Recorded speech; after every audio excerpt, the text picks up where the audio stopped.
Hello, amazing parents and caretakers, and welcome to the Pumped Up Parenting Podcast.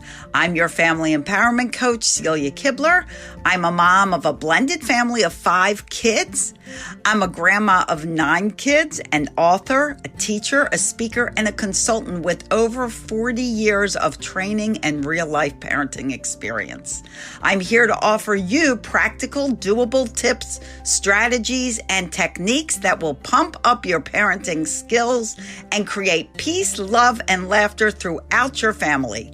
In addition, I'll be interviewing some great humans that are on a mission to make your life a better, happier, and healthier life. So let's not waste any time and get started with the next episode of the Pumped Up Parenting Podcast. Thanks for listening. We're talking about being a not so great parent, really being challenged with so many things that parenting brings. And why is it like that? And what can we do about it? So I thank you for being here. Let's get started and not waste any time. As a parent, life gets hard. Things go wrong. We struggle. We try to do our best, and sometimes it just doesn't go right. Yes or yes? Yes. So what can we do? And what is it that really makes us feel like a bad parent? So I'm going to list some things, and if you agree, give me some hearts, some emojis, a comment. These are things that make us feel like a bad parent. First of all, when we simply don't know how to react to a situation. Something goes on with your kids and we don't know how to react to it. Number 1. Number 2, we yell too much. We feel bad. I've never met a parent who yells at their children and doesn't feel badly about doing it. So we feel bad about yelling. Our kids are screaming and out of control, and we feel like we're doing something to cause it, or people are judging us. And then we feel like a bad parent. Sleep is not happening when it should. Why can't I get my kids to go to sleep? Eating, all of these things make us feel less of ourselves. And then there's the comparison. We're comparing ourselves to other parents, thinking that their life is like wonderful and our life is out of control. So if you relate to these things, I want you to think about what it is. And you can put in the comments now, what is it that makes you feel like a bad parent? What are you doing or not doing? Or what do you not know what to do? What are you doing that you wish you knew a different way? What is making you struggle and feel bad about yourself and second guess yourself? And another reason might be there's all this information out there on the internet. What do I follow? I tried this didn't work. I tried this idea, this didn't work. Nothing works for my kids. I can't tell you how many times parents will say to me, I have tried everything, nothing works. And to that, if you feel like that is how you're feeling, then chances are you haven't stayed consistent with any given technique. Usually we've tried everything, nothing works means I tried it for like 2 days, or I tried it one time and I really expected it to work and it didn't. We have to realize that we come to this day and this time with all the knowledge we have in our head. Everything we've learned from our childhood, from school, from books we've read, from videos we've watched, we have all this knowledge. Consistency. Yes, it's a struggle point, right? It's hard to be consistent. And what happens is we come to this day with all this knowledge and it's still not working. That's when we have to realize we need more knowledge. We need to know a different way to achieve whatever we're trying to achieve. If we are constantly flying by the seat of our pants, things are in chaos. If we're not setting up limits and boundaries for our children are in chaos. If we don't have proper consequences, that's causing a problem. So if you're like, you know what, I can't take the screaming, I can't take the fighting anymore, I can't do it, just fine, just do what you want to do, you are actually continuing the problem of them not listening and throwing tantrums. So the reason tantrums and negotiating continues and your child just not stretching, not giving in, is because they know eventually they will get their way. They will frustrate you enough that eventually you're going to give in. And if you give in, that continues that manipulation, for sake of a better word, that continues that tantrum. That tantrum, they know if they throw a tantrum long enough and they whine long enough and they act frustrated long enough, you eventually will give in. So they won't stop. It'll go on and on and on. Whereas if you just say, you know what, honey, I said, no, it is, you can't do this. And you let them throw their fit and you let it pass, they will eventually learn that this isn't working. It continues because it works. Now, to the question that Sweetie Cake said about how do we set up limits and boundaries, what's an example of a limit and boundary? And often this is a hard thing because people are not sure what it is. It's like setting up proper consequences. So here's an example of a limit or boundary. Ball. You can't throw a ball in the house. You can't throw a ball outside. You don't take all balls away and eliminate the fun of throwing a ball, because actually throwing a ball is a great way for kids to learn coordination, body balance, all of that is through throwing a ball. So you don't want to say no more ball throwing. You want to set a boundary around it. And that is, we only throw balls outside. So if they insist on throwing a ball in the house, then there's a consequence.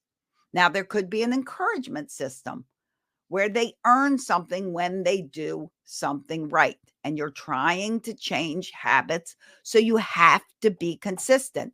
There is no ball throwing in the house, zero zip. Not like, okay, go ahead, throw it. Just don't break anything. No, none, zero, no ball throwing. It's only outside. If you want to throw a ball, you go outside.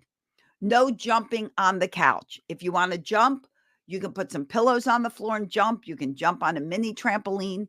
No jumping on a couch. And you have to stay consistent with those boundaries and those guidelines. Discuss them with your kids. Set them up. If they are constantly doing something that is annoying every single day, you have to create a solution. If they are throwing their food, throwing food means you're done eating. Period. Not discussed. Yo, you're throwing food. I see you're done. Goodbye. You're done from the table. They eventually will learn not to throw food. Don't make a game out of it. Don't give it back and say, okay, you're not going to throw food this time. Don't give it back. You're throwing food means you're done. They get down from the table, they're done. If they come back like 20 minutes later and they're like, I'm hungry, then you can give them the food that you served them before to eat. That's how you start setting up limits and boundaries. They are basically the guidelines of operations in your house. What are things they're allowed to do? What are things they're not allowed to do? Another example, like eating in the bedrooms. We're not eating in our bedroom, period. And everybody agrees. If they eat in the bedroom, there's a consequence. And maybe the consequence is now you ate in the bedroom, you have to clean up your bedroom, and bonus, you have to clean up the bathroom. Or maybe you have to clean up your bedroom and my bedroom if you eat in the bedroom. Those are limits and boundaries. And limits and boundaries help a child feel loved. They are not mean. What's mean is not to have limits and boundaries. and let a child live in a chaotic state. Kids need to know what's next. Kids need to know what's expected of them. If they have no expectations, they will not live up to any expectations. If they have negative expectations, like you're like, why are you so stupid? Why are you so lazy? Why do you lie all the time? Those are negative expectations. And you're telling your child that they lie all the time. So guess what they will do? Lie all the time. Why tell the truth if you think they lie all the time? But you can set up expectations that are positive. You can say, this house, we tell the truth. We use our manners. We speak with a smile. We are kind to each other. You can set up positive expectations. You can say to your child, this is a good one, so you may want to jot this down. If they need to take out the trash, instead of saying, don't forget, when you get home, you have to take out the trash. Instead, say, thank you so much for taking out the trash when you get home. Why is that great? It's great because you now are indirectly letting them know you believe in them. You're thanking them for something they haven't even done yet. And you're setting up a positive expectation for them. The problem with always feeling like a bad parent is that we don't have a system in place. We are flying by the seat of our pants. We are coming up with punishments instead of proper consequences. Punishments don't teach. They just get kids to live in fear. Consequences that are done correctly teach a child to make better choices. Got challenges? We got answers. Download the Be a Better Parent app. And when anything stops you, put it in. Ask it for help, and you'll get solutions right away. All based on Celia's 40+ years of experience. Don't we all just want to be a better parent? Be a Better Parent. Available on the app and Google Play Store. Download the app now. Hey parents, the holiday season is here, and let's face it, that stress is already setting in. You deserve a calm and harmonious season. This holiday, reset your stress. Forget the guilt because you absolutely need to join. It's your 5-part roadmap, the complete antidote to chaos. Stop dreading the family drama. You'll get the survival toolkit to conquer tricky in-law dynamics, gift-buying stress, and setting kind boundaries. Best part? There are absolutely no fees to reset your stress. Class starts on November 5th. Go to calmtheseason.com now to secure your spot. Seats are limited. Register now for free. And we feel bad because we compare ourselves to what we think others are. And you feel like nothing's working. You have to stay consistent. Someone else said it's hard to stay consistent. I know it's hard. I get it. I've raised 5 children successfully into adulthood. But you have to stay consistent in order for a habit to change, in order for a new method to take place. It takes practice. You're changing possibly years of a different behavior to try to create a new behavior. You have to be consistent. When something isn't working, examine it, think about it, and get it to work. How can I resolve this? Next time it occurs, have a consequence that you have already decided on with your partner, so you're on the same page. The next time this happens, we're going to do this. You need to learn a better way. You need to help resolve your own conflicts, your own emotions, become more emotionally intelligent for you so that you can teach your children how to also have emotional regulation. We're not born with it. It's taught to us. And if you're throwing a tantrum every time you're disappointed, you're screaming, you're yelling, you're hitting, you're teaching them to do the same. Everything you do, good or not so good, you give them permission to do. Think about that. Everything you do, whether it's good or it's not so good, you give your child permission to do everything.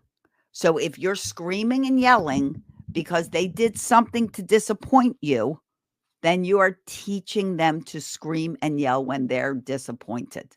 I'm glad this is helping. Give me like hearts, thumbs up, some emojis if this is helping you, please. And don't feel bad. I mean, ask questions, I'll answer them. We'll help you put good thoughts in your child's head, not negative ones, not those voices that we hear as adults when we second guess ourselves because we don't have the confidence to just be decisive. When we feel like everything we do is wrong, or your child feels like nothing they do is right, they can grow up to blossom from their childhood instead of recover. Everybody's recovering from their childhood. Wouldn't it be great to create a childhood that they don't have to recover from? Why do we have to recover from our childhood? It's just, it's accepted. Oh, when you get older, you're going to have to go to therapy and recover from your childhood. All parents yell and hit kids. Wouldn't it be nice if those were not the generalizations of childhood? Because you know what? I raised 5 kids without hitting them, with hardly any yelling. I'm sure I yelled a couple times, but overall, no yelling. We all have bad days. We all lose our temper. They should not be the norm, because you should have a system in place where yelling is no longer needed. Wouldn't that be great? You're not asking your child over and over and over again, and then you yell. You actually are asking them once, they do it. If they don't, there's a consequence. Don't get to yelling. You shouldn't have to ask a child over and over. They should learn to respect you the first time you ask. You create a respectful connection between you and your child. So stop feeling bad and start feeling awesome. And guys, please stop comparing. Stop comparing yourself to others. Stop comparing your kids to other kids. Stop comparing your kids to each of your kids. Comparing is always damaging. When you compare a child feels less than. They either feel not good enough, or if you're comparing, saying my child's great and this child's not so great, then you're making them feel superior. None of it is beneficial to your child. If you're looking at other parents, go, oh, what are they doing? Instead of looking at them and say, what are they doing? Look at yourself and say, what can I do? What can I do to make this family the best it can be? If you're listening, I'd like you to put that in the comments. What can I do? Take personal responsibility. What can I do? Stop blaming. Stop making excuses. If you're doing that, you're just teaching your kids to do the same.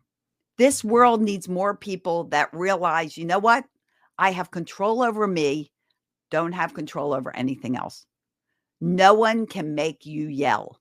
No one can make you hit a child. The only person that can make you do that is you. You can be triggered, but the only one that can make you choose to scream and yell at your child is you. People get triggered all the time and don't respond that way. People think, well, there's bad emotions out there. You know what? There are no bad emotions. They're just simply emotions. Different emotions, happy, sad, excited, energetic. What is good or not so good is the way you respond to the emotion. People can have the same frustration and respond in a totally calm, patient way. So learn what you don't know. We all need to be more intentional. We are working to soothe an epidemic. It is an epidemic of anger and rage, and putting an end to needless violence against children, senseless violence. All these people that think we own kids, they're our possessions, we get to do with what we want. Those kids are our next generation. And if we're not intentional with the way we raise them, we're going to have more anger and violence. School shootings. Every time you turn on the news, there's a disaster. There's war. There's trafficking. All of this that's going on because there is an epidemic of anger and rage. And I'm sorry, but the only way we're going to stop that, we can take away guns, but that doesn't take away the rage of the person holding the gun. We have to get intentional with what we're doing, with our emotions, with the way we're raising children. We are all role models to children, not just parents, not just teachers, all of us. People that are screaming and yelling on TV. You're walking down the street and someone is just raging. A child sees it. They're like, they're learning every step of the way.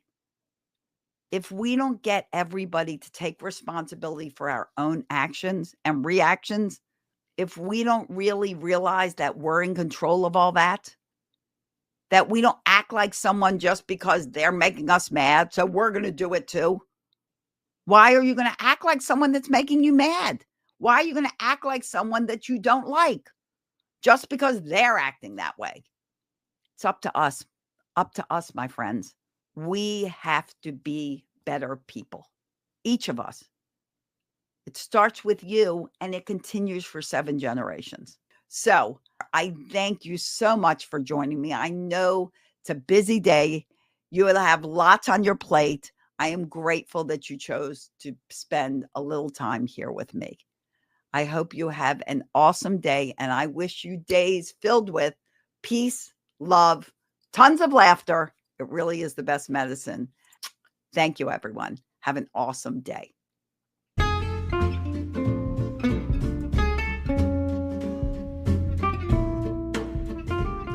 Thank you for listening to the Pumped Up Parenting Podcast. If this episode was helpful to you, please share it with a friend and leave us a review that will help others. Wonder why kids don't come with a manual? Well, wonder no more, because I wrote you one, and it's just won a wonderful Mom's Choice Award. Go to celiasbooks.com and buy your copy of Raising Happy Toddlers, as well as my children's books. I appreciate you being part of my mission to help 10 million parents stop yelling at their kids. Please be intentional and hug on those kids of yours. See you at the next episode.